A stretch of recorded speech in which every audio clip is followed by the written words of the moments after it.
Alors, je vais vous laisser déjà aussi présenter un peu vos établissements. On connaît un peu le CHU, on connaît moins le CMPR de la Clairière, un peu moins, mais alors on devrait, parce que nous on le connaît, mais tout le monde ne le connaît pas. Je vais vous laisser, par contre, oui, voilà, ce que je vais faire, c'est qu'on va faire comme ça, je vais vous donner un micro, et c'est moi qui vais prendre celui-ci. Et puis voilà, vous présentez, et puis peut-être vous présenter aussi un événement, on va déjà vous laisser vous présenter, puis après vous me présentiez un événement marquant, et puis on partira de cet événement marquant. Ah, il faut que vous mettiez bien le micro. Bonjour, je suis Hélène Guibert, donc pharmacienne CMPR de la Clairière à Flers, donc c'est un centre de rééducation de pédiatrie, on accueille des enfants, donc forcément des personnes à risque. Il faut que vous mettiez vraiment bien, oui. Presque si vous aviez envie de Je suis pharmacienne au CMPR de la Clairière à Flers et Hérouville, on a 2 établissements, et donc nous sommes un centre de rééducation pédiatrique. Donc, qui dit pédiatrie dit personne à risque. Voilà.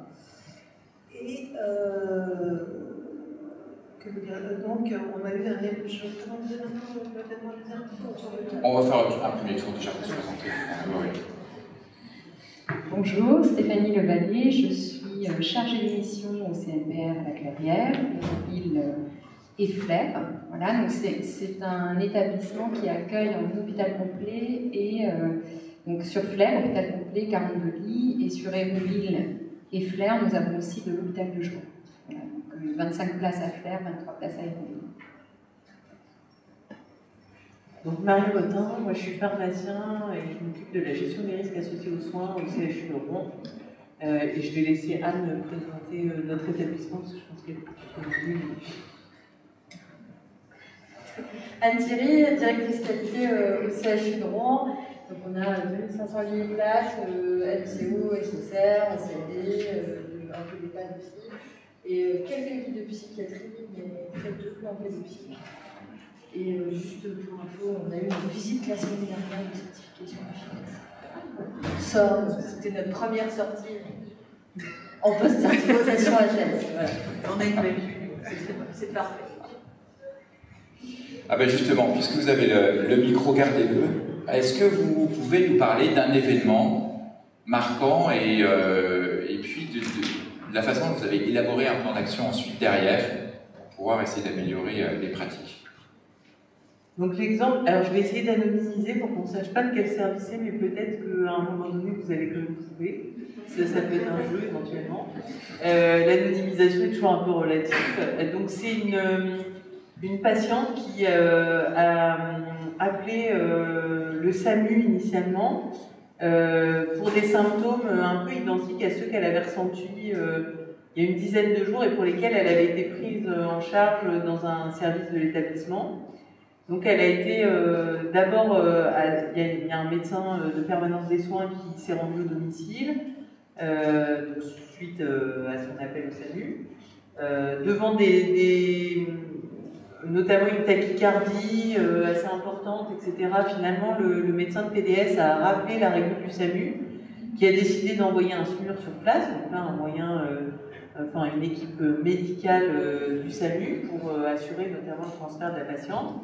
Et donc, encore une fois, comme la patiente présentait des symptômes qu'elle décrivait comme identiques à une dizaine de jours précédents, elle a été amenée par l'équipe du SMUR dans le service en question au niveau des consultations non programmées de ce service, où elle est restée sur un brancard pendant un petit peu plus d'1h30 sans aucune plainte particulière de la patiente. La patiente, elle était en capacité de parler, elle pouvait envoyer des SMS, ce qu'elle faisait, elle jouait avec son téléphone, enfin, elle était sous l'œil, entre guillemets, des équipes, voilà. Et puis, au moment donc d'être examinée, elle est descendue du brancard pour rentrer dans la pièce de consultation, et en fait, à ce moment-là, elle a le cœur qui s'est arrêté, donc elle a fait un arrêt cardio-respiratoire. Donc à ce moment-là, bien sûr, il y a eu l'alerte urgence vitale intra-hospitalière, une équipe de réanimation spécialisée qui est venue sur place, qui l'a prise en charge avec quelques difficultés liées au matériel disponible, liées à la formation des équipes, Voilà, et puis finalement après elle a eu une pause d'ECMO chez nous et malheureusement cette patiente est décédée. Donc c'est une patiente qui avait 32 ans, donc ça a été quand même un événement extrêmement marquant pour l'équipe, à la fois l'équipe du SAMU, mais aussi l'équipe du service où la patiente a fait son arrêt. Et d'ailleurs, sur les délais de signalement dont on parlait tout à l'heure, typiquement cet événement-là, quand on en a eu connaissance, on a eu en fait un signalement d'une des équipes qui était impliquée dans la prise en charge de la patiente. Et en fait, ce premier signalement, il retraçait pas, enfin, vous voyez, il y avait déjà des ondits. C'est-à-dire, oui, en fait, la patiente, elle était passée par les urgences adultes avant. En fait, pas du tout dans le parcours. Donc c'est pour ça aussi qu'il y a besoin quand même de pouvoir rappeler les gens qui étaient directement présents, en l'occurrence là, rappeler le SAMU pour qu'ils puissent rapidement réécouter les bandes et pouvoir bien nous expliquer précisément comment ça s'est passé. Et donc sur cet événement-là, on a en fait fait une RML avec donc le SAMU, l'équipe du service concerné, l'équipe de réanimation qui est intervenue suite à l'arrêt de la patiente et avec l'équipe de réanimation qui a pris en charge la suite de prise en charge de la patiente. Et ça nous a permis d'avoir justement des actions. Donc chacun en fait est venu avec ses éléments à la RMM. Nous on s'était vu en amont avec le chef de service du service où avait eu lieu l'arrêt. On s'était vu en amont pour se dire c'est quoi les questions posées, pour être sûr qu'on ne passe pas à côté d'un sujet au cours de la discussion, voilà. Et donc chacun est venu avec ses éléments, le SAMU d'abord, et en fait il y a eu des actions en lien avec le SAMU, et notamment en lien avec comment le SAMU informe le service de consultation non programmée de l'arrivée d'une patiente médicalisée. En l'occurrence, ils avaient pour habitude plutôt de prévenir l'infirmière d'accueil, et du coup il n'y avait pas d'échange direct entre les équipes médicales. Donc ça c'est un point qui est assez facile à corriger finalement, et qui a pu être mis en place très rapidement. Il y a eu aussi bien sûr des actions sur la formation des équipes du service à la prise en charge d'une urgence vitale, sur la composition du matériel du chariot d'urgence, et puis il y a une action aussi qui là est un petit peu plus longue et qui va nécessiter là un suivi plus important sur la configuration des locaux qui aujourd'hui ne permet pas forcément d'ausculter les patientes en brancard, des patients en brancard. Voilà. On va revenir dessus, bien sûr, après sur ce point. Je vous laisse. Donc nous avons eu un événement désirable, c'est-à-dire une chute d'un enfant, d'un jeune de 16 ans, lors d'un transfert de son fauteuil roulant au lit, à l'aide d'un aide-malade. Donc en fait, l'infirmière était seule avec le patient, et il y a une des sangles qui s'est désadaptée et chute du patient. Donc tout de suite, l'infirmière a observé un saignement au niveau de l'oreille. Il a été muté aux urgences, il y avait une fracture du rocher. Donc on a mis, évidemment ça s'est passé un week-end, comme vous le disiez, c'est souvent les week-ends que ça se passe. Et c'était aussi un patient qui était en séjour de répit. Donc ce qu'on appelle nous un séjour de répit, ce sont des patients qui viennent que le week-end pour soulager un petit peu les parents certains week-ends. Donc c'est des patients un petit peu moins connus des professionnels. Donc dès le lundi matin, à mon retour, puisque je suis responsable du CREX dans l'établissement, on a ouvert un CREX, ce qu'on appelle un CREX exceptionnel, c'est-à-dire dès qu'on a un événement désirable grave, on ouvre un CREX. Et puis, on a eu quand même une petite difficulté au niveau de l'analyse, c'est que l'infirmière qui était présente ce jour-là était en arrêt de travail, en incapacité de travailler. Donc évidemment, pour faire l'analyse, c'est moins facile, mais on s'est aidé des aides-soignants, du médecin qui est venu, etc. Donc les barrières, les mesures qu'on a mis tout de suite en place, évidemment, c'est de contrôler le matériel, voir s'il y avait un problème au niveau du matériel ou bien du filet du aide-malade. Bon, donc on rappelle à ce moment-là le prestataire de service qui vient faire la maintenance. Ils nous disent non, ce n'était pas un problème de matériel. Après, on voulait. Excusez-moi. D'accord. Donc voilà, on a.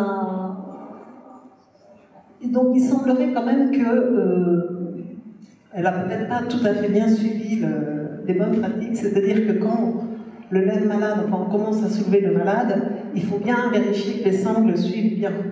Et là, manifestement, l'infirmière regardait plus le visage du patient que les sangles. Et évidemment, si c'est mal enclenché, c'est la chute assurée. Voilà. Donc les mesures qu'on a, donc au niveau du patient, c'était un patient polyhandicapé, donc il ne peut absolument pas céder au transfert et qui n'a pas du tout l'idée de se protéger pendant la chute.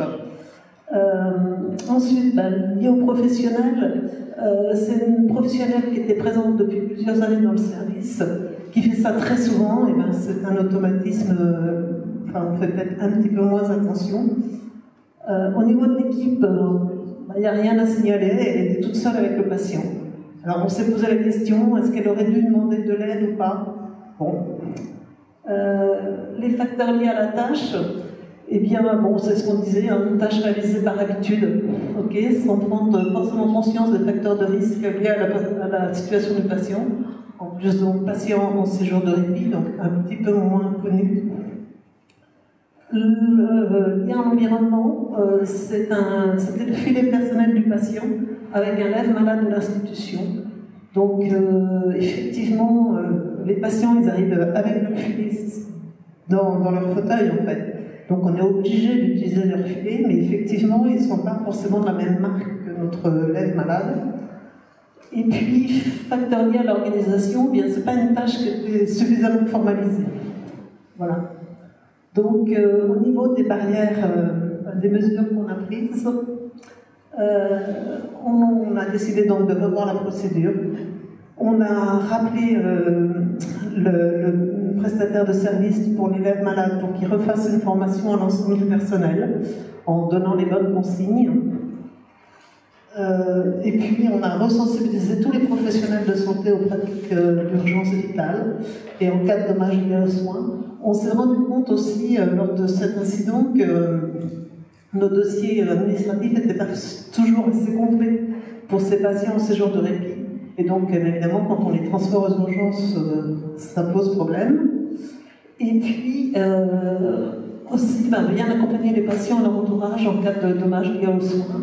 Donc, effectivement, revoir avec la famille, prendre des nouvelles, et puis voilà, tout ce qui peut être accompagnement. Et puis aussi l'accompagnement du personnel. Quand ça arrive à une infirmière, forcément, c'est difficile pour elle. Donc, on lui a proposé un soutien psychologique qu'elle n'a pas souhaité avoir. Enfin, en tout cas, ça a été fait. Voilà. Merci beaucoup. Comment, là, vous mettez en place des plans d'action. D'abord, qui dit plan d'action dit donc des pilotes pour chacune des actions. Comment vous décidez des pilotes? Parce qu'ils ne sont pas forcément autour de la table au moment de l'analyse. Donc, comme a dit Mme Guibert, on réunit en fait le CREX exceptionnel et les pilotes sont bien sûr... on va solliciter en fait les gens du terrain et les gens qui ont assisté, qui étaient proches en fait de l'événement. Donc ces personnes-là deviennent finalement pilotes du groupe, du CREX exceptionnel. Je vous ai mis une petite... on suit en fait, on a aussi en interne des conduites à tenir, mais aussi sur la méthodologie de travail, sur que faire en cas de IG, que faire en cas de I. Voilà, on a plein de protocoles. Voilà.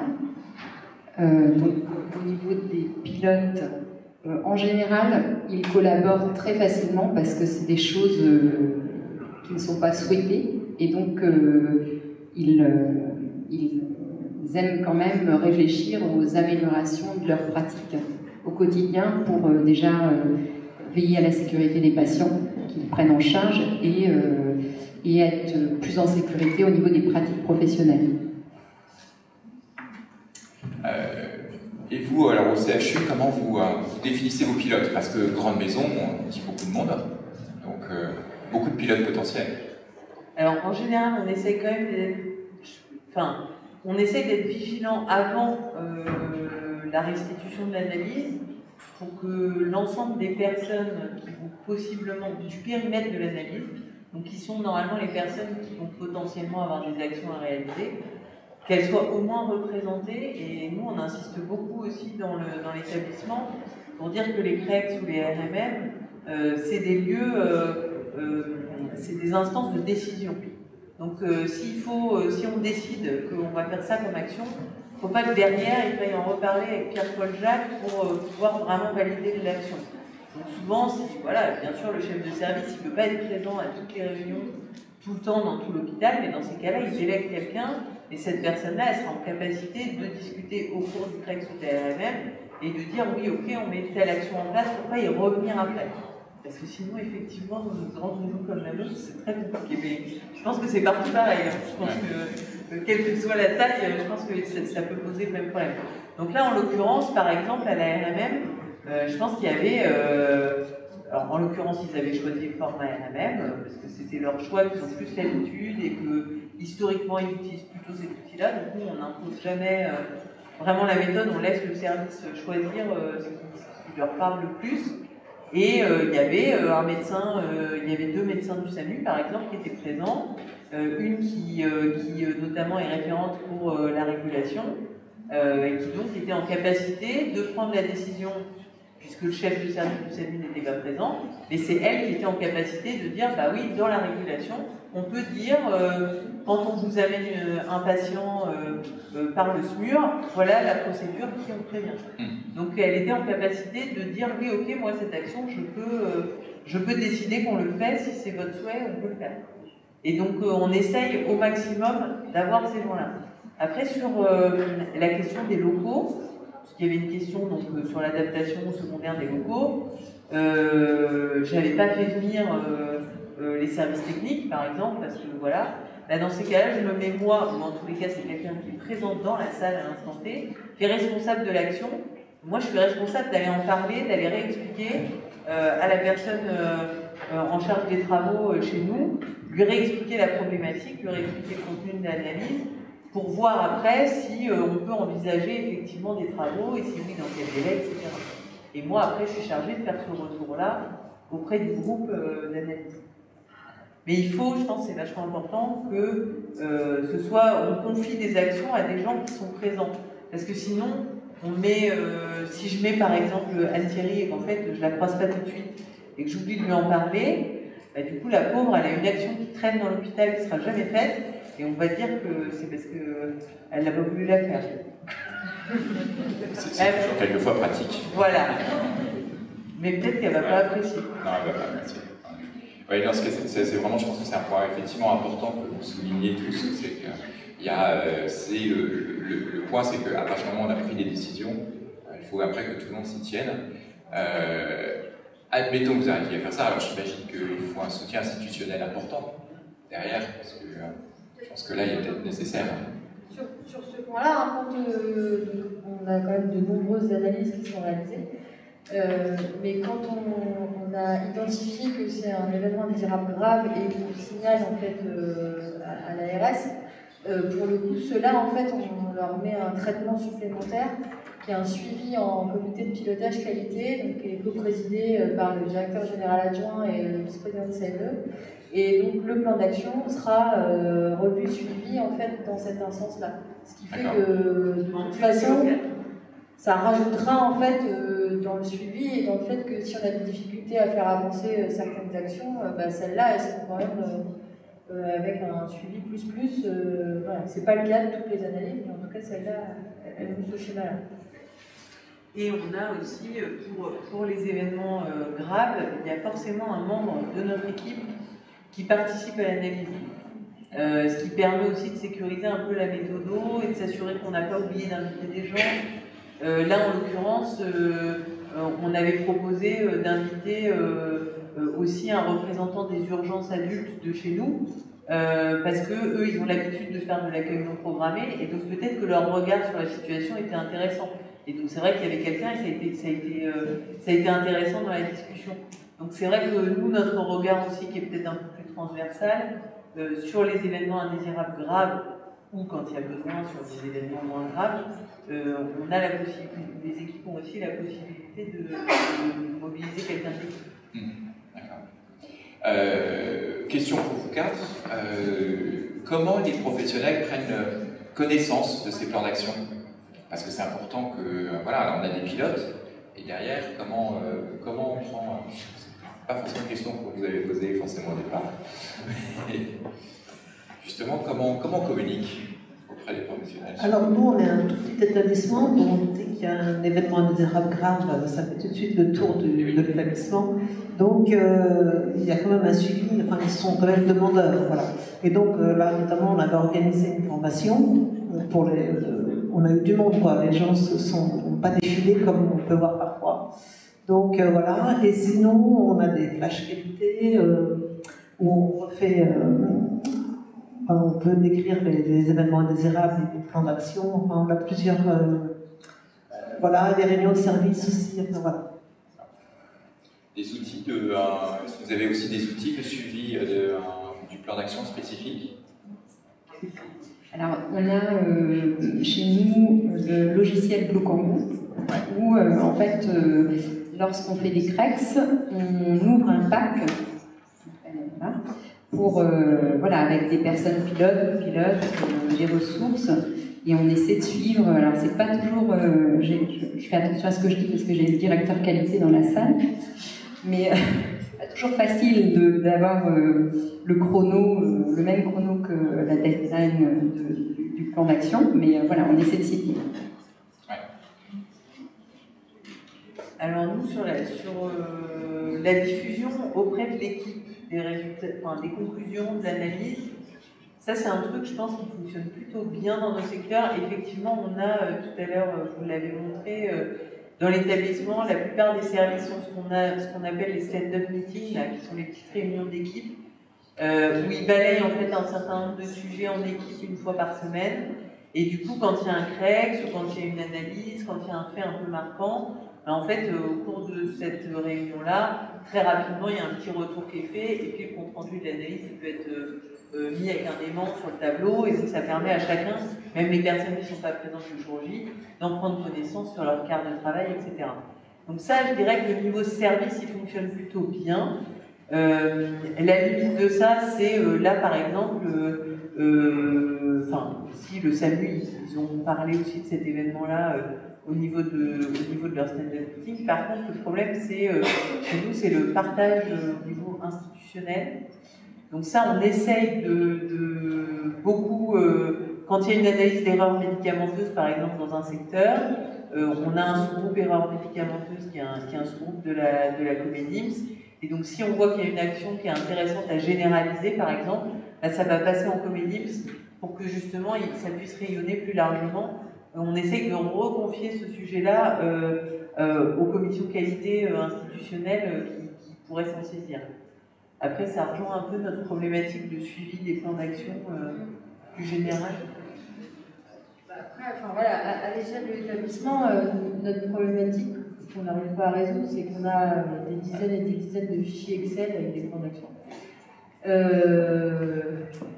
Les experts visiteurs de la HAS, bon, ils ont eu un peu de mal à comprendre, mais bon, comme au final ils ont vu les stand-up meetings et le partage au niveau des secteurs, ils ont compris que ça fonctionnait dans les faits, mais c'est vrai qu'aujourd'hui, nous, on est en incapacité d'avoir une vision globale. Donc, on a des référents qualité, des responsabilités qui sont référencés pour les pôles, pour les secteurs, ont chacun à peu près une vision dans leur secteur, mais c'est vrai que le partage est plus compliqué.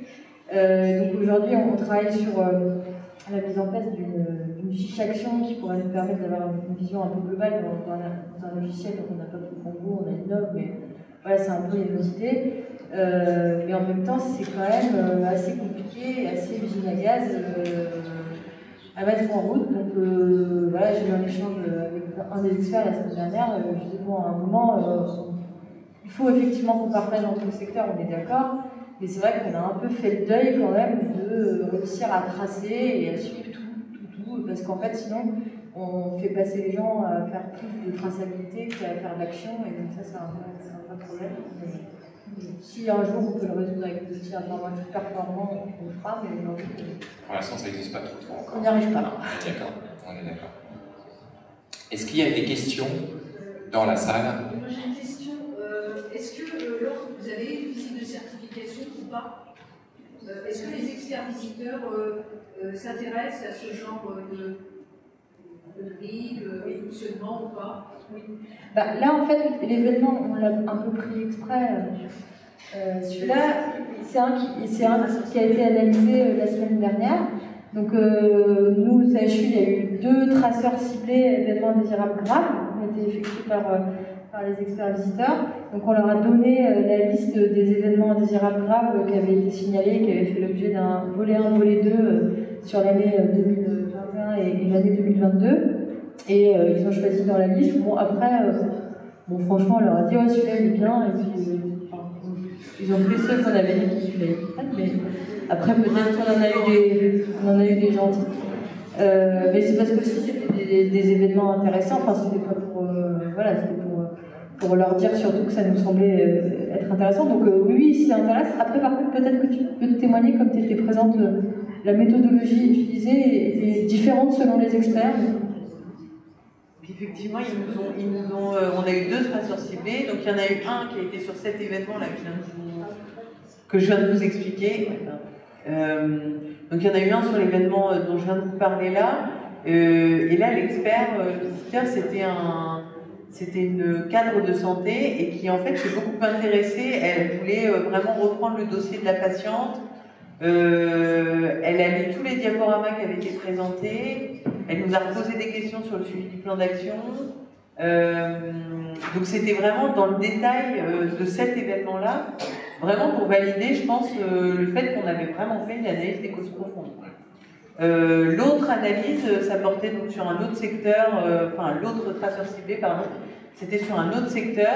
Et alors là, rien à voir, l'expert, en fait, c'était un directeur d'établissement. Donc, qui, je pense, en fait, ne peut pas tout à fait faire la même chose puisqu'il n'a pas la connaissance de l'événement. Alors, c'est vrai que le médecin qui avait fait l'analyse a essayé de commencer au départ à dérouler un peu son analyse parce que moi, j'avais compris que c'était ça l'objet.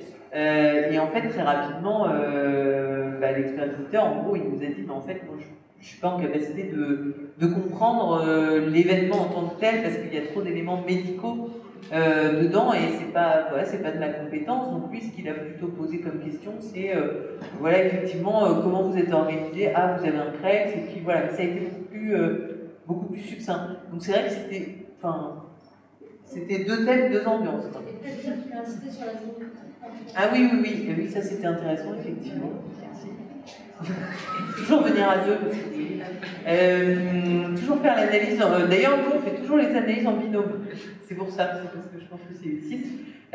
Et donc, effectivement, lui, il a beaucoup insisté sur la prise en compte de la seconde victime.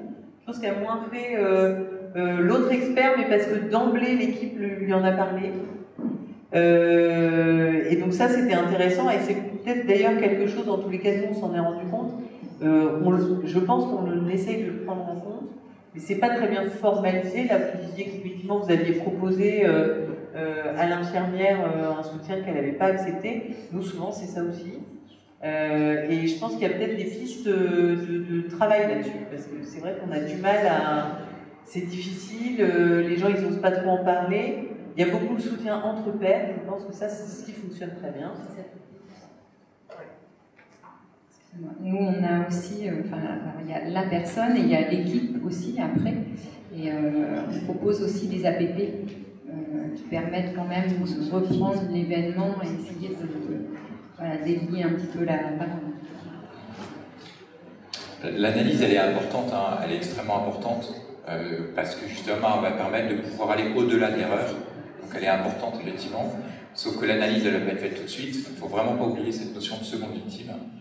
Parce qu'effectivement, on a une infirmière qui s'est trompée dans un médicament, et elle ne fait pas exprès de se tromper dans un médicament. Les conséquences peuvent être dramatiques. Effectivement, il ne faut pas l'oublier. Voilà.